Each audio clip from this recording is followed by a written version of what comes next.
Pros and cons of going back to slavery today. If you bring up this topic with anyone, particularly African Americans, they will not even attempt to understand what you're trying to say. I'm here to really just give my opinion on why it would be a good thing for all African Americans to go back into slavery. You probably say that sounds stupid, it's ludicrous, blah, blah, blah. Well, let's look at the pros and cons of slavery.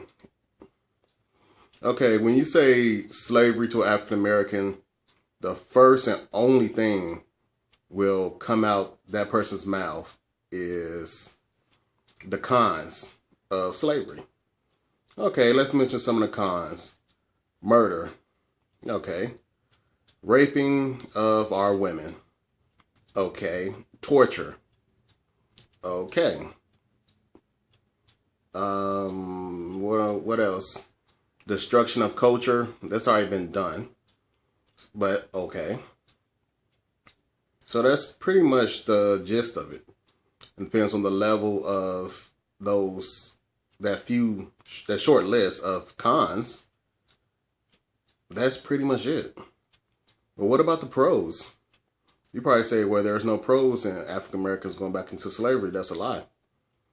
African Americans go back to slavery, what is about 42 million of us? You know for a fact at least 35 million, if not more, if not all 42 million, will be united under one banner. And we'll be united to accomplish one goal.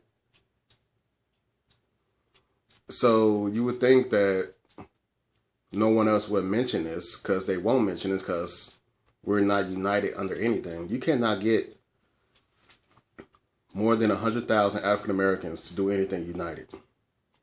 Not in the same area. You may get a couple of thousand here, a couple of thousand there, but united under the same banner in the same area. You cannot do that. Only way you can do that if it's something violent.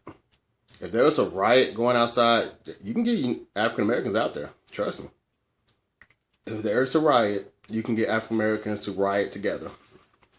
Once the riot is over with, everyone goes about their own business like nothing happened.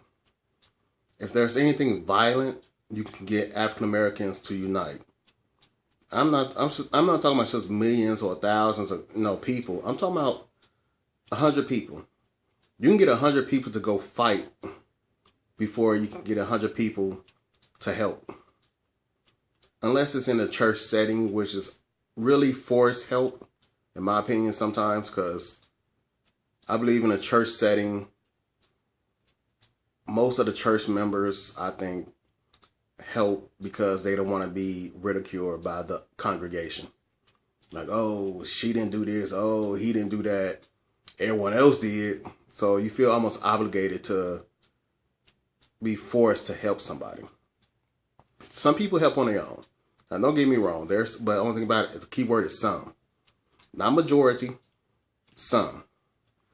So what would be the harm in all African Americans volunteering going back into slavery? Voluntarily. Every single one of us. Well, we'll come across a problem. Not the fact that African Americans won't do it. No.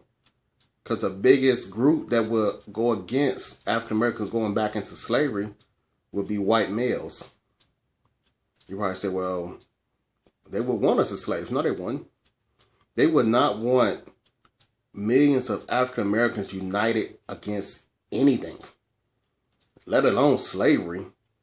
But white males would not want African Americans united in that large of a group. So they would be the prime people not to put us back into slavery. Now I say we should go back. I volunteer. If it was a petition to go back to slavery, yes. Let's roll. Let's unite under one banner. But you know that's never happened because, like I said, it's not because African Americans wouldn't do it. It's because white males who would be our masters, if that, they wouldn't allow it. They would not allow African Americans and large group to be united against a common goal. That's just flat out. They would not. So can you even get African Americans to even do anything united outside of violence? No. Only way you can get African Americans united doing something that's not violent, far as fighting, killing, selling drugs, internet bullying, if that's even violent. I don't think that's violent, but everybody say internet anything is same as doing it in person, which I still don't understand that. But even then, you can get a lot of people on Facebook to unite against hatred towards a person. You can get people on Twitter united to hatred of a person. But as far as in person, like live, face to face, only way you can get African Americans united is if it's something violent. If there's supposed to be a big fight, you will see a lot of African Americans turn out for that fight, either to watch or to participate, or a combination of both. Or it's in a church setting. You would get African Americans united to do something within the church. A church group, a church function, a church project. But where's the middle ground? Where is the non-church, non-violent people doing? Nothing. You're either doing something for the church or you're doing something violent. Those who are in the middle do nothing. They do not unite under anything. And that's what slavery could unite African Americans. You can be united. That middle ground can easily be united. But as of right now, it's not. And it will never will be. Because African Americans we're solo. We fly solo.